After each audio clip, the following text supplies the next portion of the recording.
For centuries, Armenia endured between rival superpowers without ever losing its distinct identity. That resilience laid the foundation for one of the world's oldest continuous traditions of statehood, a legacy that survives to this day. But how did Armenia endure where so many of the great kingdoms of the ancient world vanished? Welcome to our documentary on the history of ancient Armenia.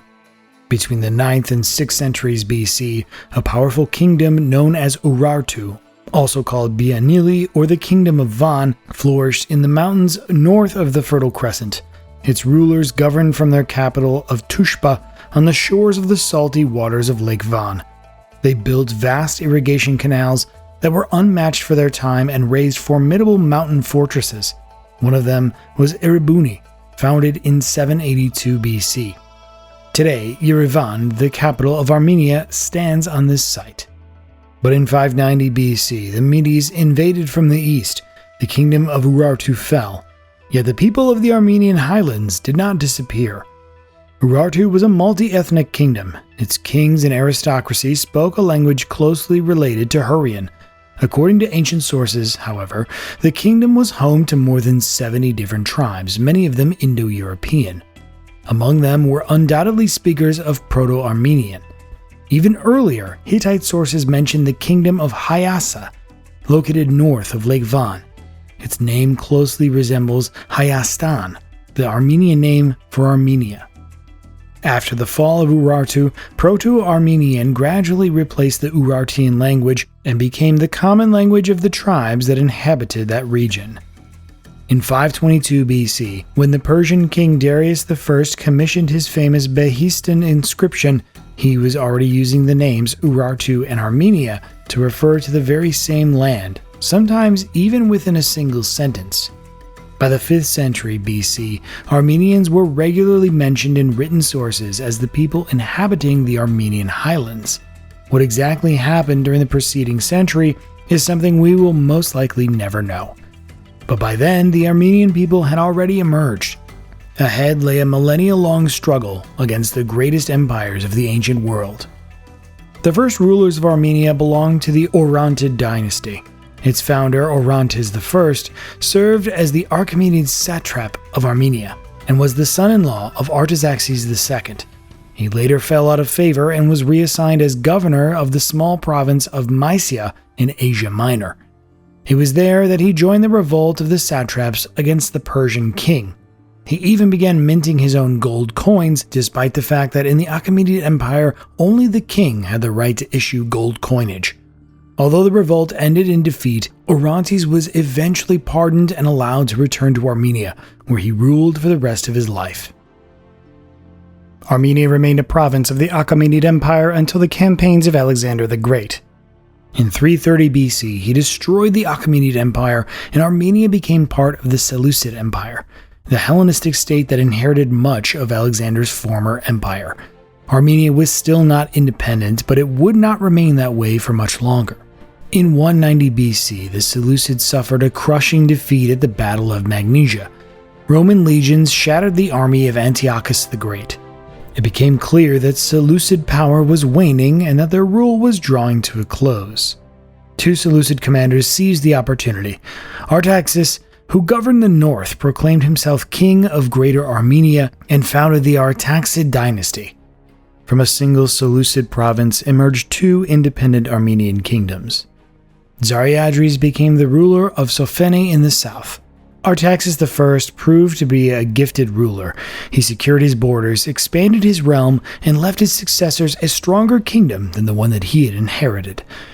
According to tradition, an unlikely advisor helped him choose the site for his new capital, Artaxada, the Carthaginian general Hannibal, who had fled east after Rome's victory in the Second Punic War. Although smaller than the kingdom of Artaxias, Sophene occupied a strategically vital position in the upper reaches of the Tigris and the Euphrates. Numerous trade routes linking Asia Minor with Mesopotamia and Iran crossed its territory. The kingdom prospered as a result, and its rulers began minting their own coinage. Yet Armenia's true golden age was still several generations away. 4 generations later, a ruler ascended to the throne who would briefly transform Armenia into a great power capable of challenging both Rome and Parthia. His name was Tigranes the Great. He became king in 95 BC. Before ascending the throne, he had spent many years at the Parthian court as a hostage. The Parthians held him there to secure the loyalty of his father, Tigranes I. To win both his freedom and the Armenian throne, Tigranes was forced to cede the fertile and prosperous region known as the 70 Valleys to Parthia. Recovering those lands became one of the defining goals of his reign. In his very first year as king, Tigranes annexed Sofin, uniting the two halves of historical Armenia for the first time. He then launched a campaign against Parthia. In 88 BC, his army invaded Parthian territory, and within 3 years, it had reached Ecbatana, the summer capital of the Parthian kings, the very city where Tigranes himself had spent so many years as a hostage. Now it stood defenseless before his army. By a remarkable coincidence, just as the Armenian army approached the walls of Ecbatana, Halley's Comet appeared over Armenia and remained visible for nearly a month. Contemporaries saw it as a sign from the heavens, and Tigranes later even had it depicted on his coins. At the time, Parthia was at its weakest. The kingdom was torn apart by civil wars, devastated by nomadic raids from the northeast, and locked in conflict with the remnants of the Seleucid Empire in the west. During those wars, the Parthian king Gotarzes had even been taken prisoner.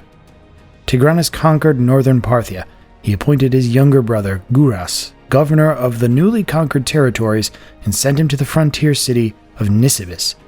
Around the same time, he placed his cousin Artaxias on the throne of neighboring Iberia.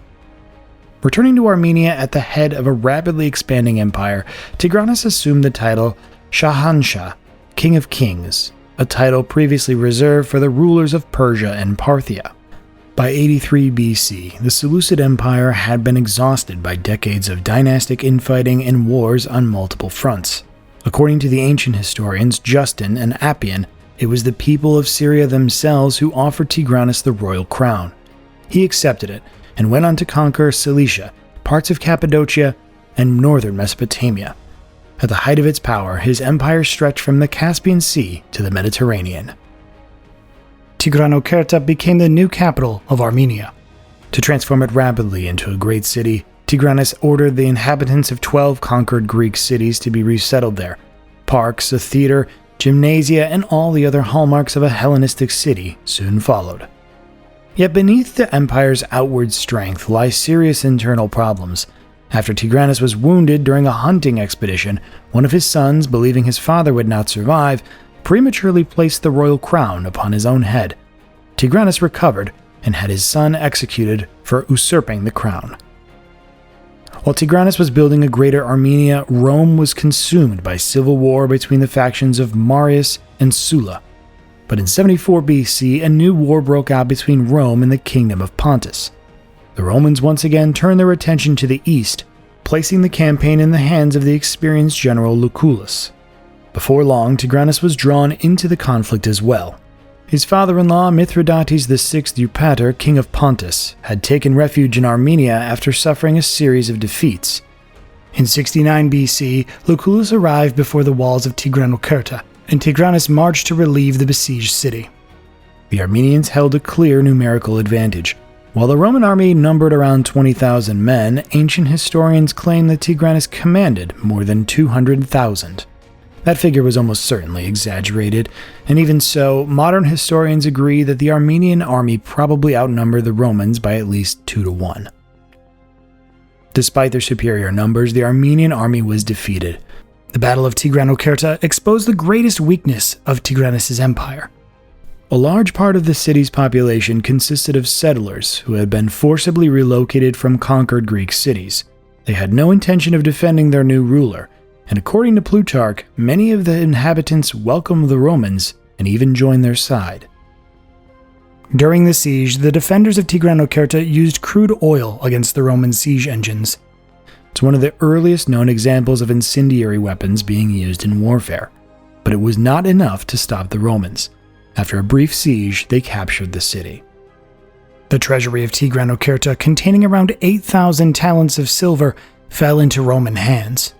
According to Plutarch, each ordinary legionary received 800 drachmas in booty, an enormous sum by the standards of the time.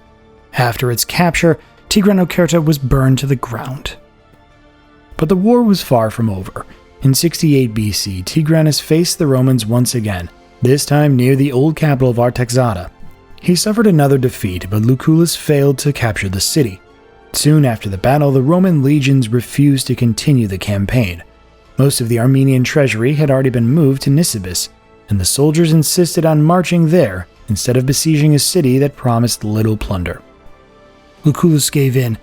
Nisibis was protected by double walls and was considered one of the strongest fortresses in Armenia. The siege, which began in the winter of 68 BC, lasted for nearly a year. Throughout that time, Guras held off the Roman army, giving Tigranes the opportunity to raise a new force. The Romans captured Nisibis only through a stroke of luck. On a winter night in 67 BC, a violent thunderstorm drowned out the noise of their assault.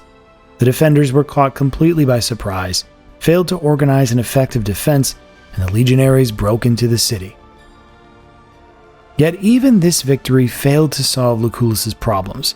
When he announced a new campaign, this time against Pontus, the legions mutinied for a second time.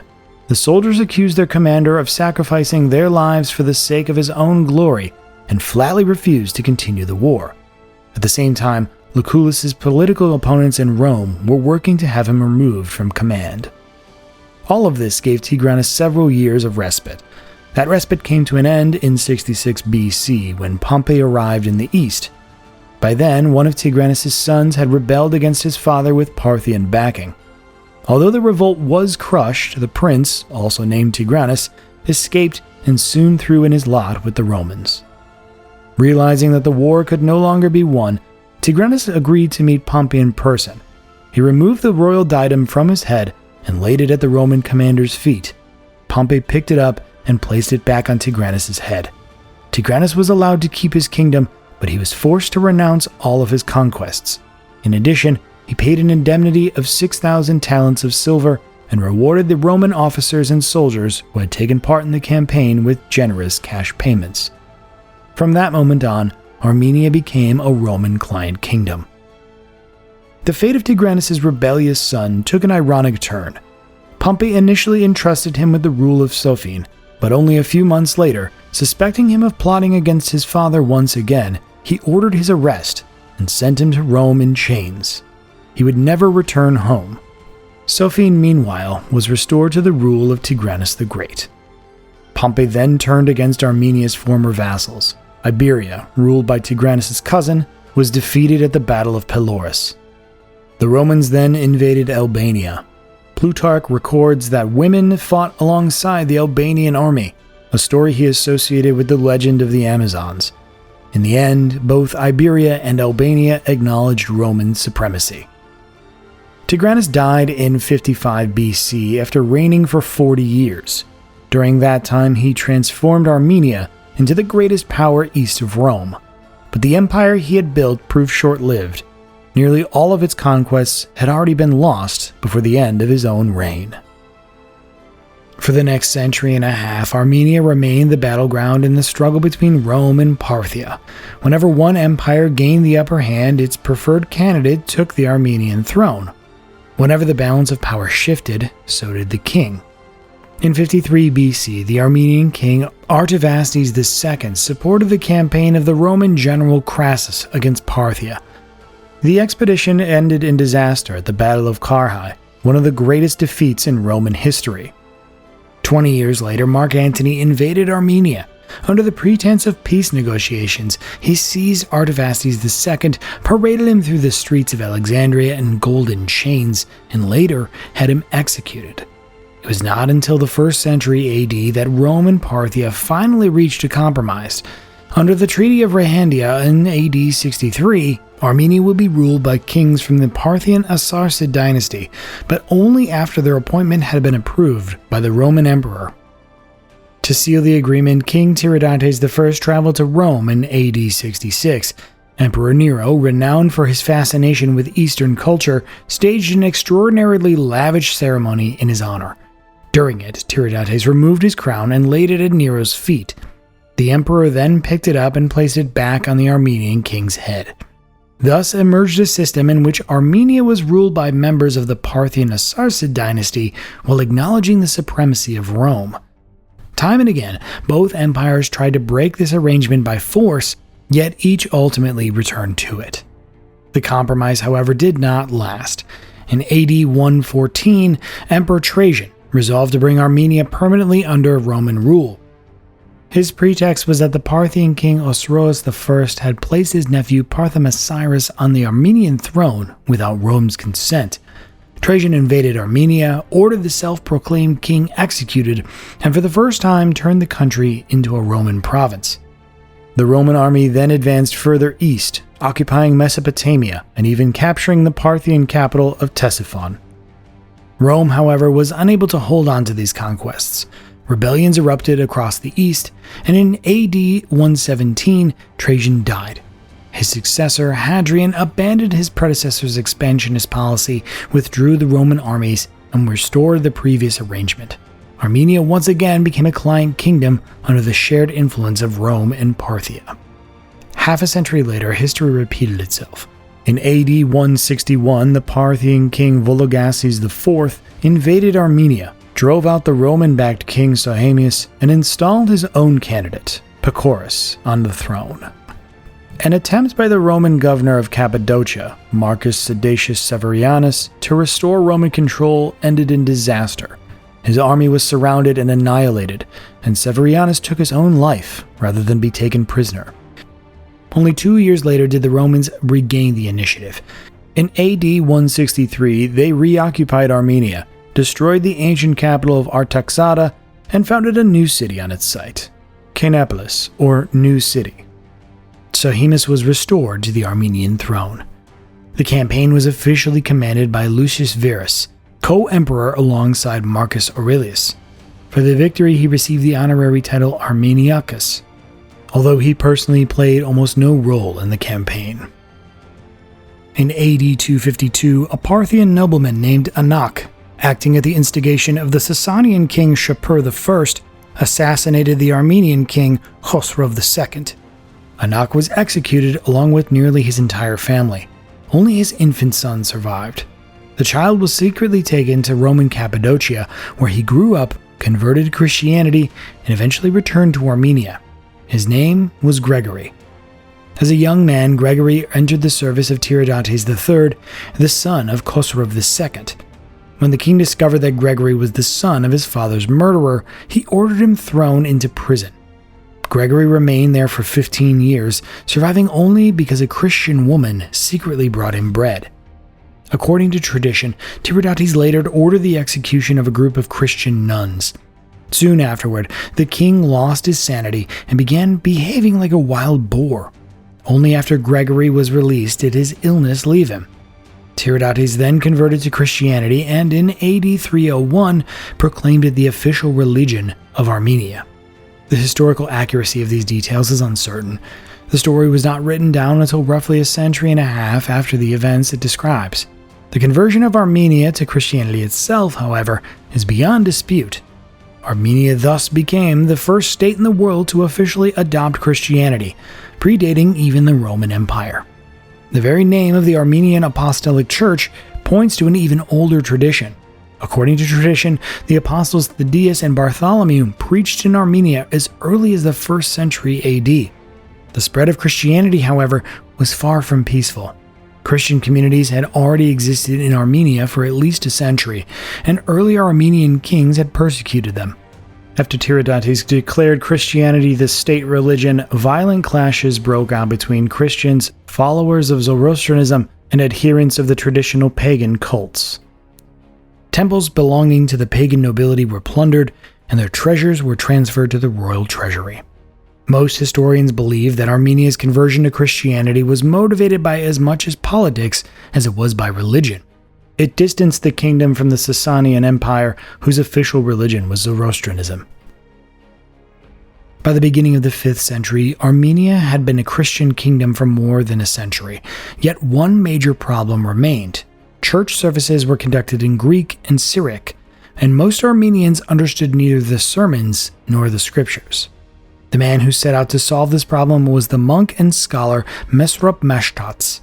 After receiving an excellent education, he first served as secretary to the royal court before becoming a missionary. During his travels, Mashtots saw firsthand the new faith remained inaccessible to most people simply because they could not read the sacred texts in their own language. At first, he tried to adapt an existing script, known as the Letters of Daniel, to the Armenian language. The attempt proved unsuccessful. Mashtots then traveled to Asia Minor, where he spent several years studying writing systems and consulting local scholars and calligraphers. In AD 405, together with Catholicos Sahak Partev and the Greek calligrapher Rufinus, he completed the Armenian alphabet. It consisted of 36 letters and was designed specifically for the Armenian language. The first text written in the new script was the opening verse of the Book of Proverbs: "To know wisdom and instruction, to understand words of insight." The impact was profound. Within a single generation, the Bible had been translated into Armenian, followed by Greek and Syriac theological and philosophical works. Armenia had gained a written tradition of its own. The alphabet came at a crucial moment. Rome and Persia continued their struggle for control of Armenia, and the kingdom's independence was steadily slipping away. The last attempt to preserve it came with the defense of the fortress of Artaxias. After King Arsaces II was taken prisoner, Queen Perenzim defended the fortress against the army of the Sasanian Shah Shapur II for nearly 2 years. When Artaxias finally fell, the queen was executed. In AD 387, Rome and Persia agreed to partition Armenia. The western part of the kingdom passed to Rome, while the eastern half came under Persian rule. The Arsacid dynasty continued to rule on both sides of the new frontier for several more decades. In the Roman half, the last Armenian king died in AD 391. In the east, the dynasty survived until AD 428, where the Armenian nobility itself appealed to the Sasanian Shah to depose Artaxias IV. With that, the Armenian monarchy came to an end. The Sasanids appointed the first Marzpan, or governor, and Armenia passed under their direct rule. Yet, after the monarchy came to an end, its greatest legacy endured: the Armenian language with its own script, and the Armenian church. Together they enabled the Armenian people to preserve their identity and distinct culture despite centuries of foreign rule. The Armenian Apostolic Church, which took shape during this period, still exists today and remains one of the oldest national churches in the world. It's headed by the Catholicos, an office that has existed continuously since the 4th century. Horvarap, where Gregory the Illuminator is said to have spent many years in captivity, remains one of Armenia's most important pilgrimage sites. The monastery also offers a breathtaking view of Mount Ararat, the defining symbol of historic Armenia. The Armenian alphabet, created by Meseret Mashtots in AD 405, has likewise endured through the centuries. Over the next 1200 years, only 2 letters were added to the original 36, and Armenians continue to use essentially the same script today. The Armenian kingdom vanished, but its language, its church, and its alphabet outlived every conqueror.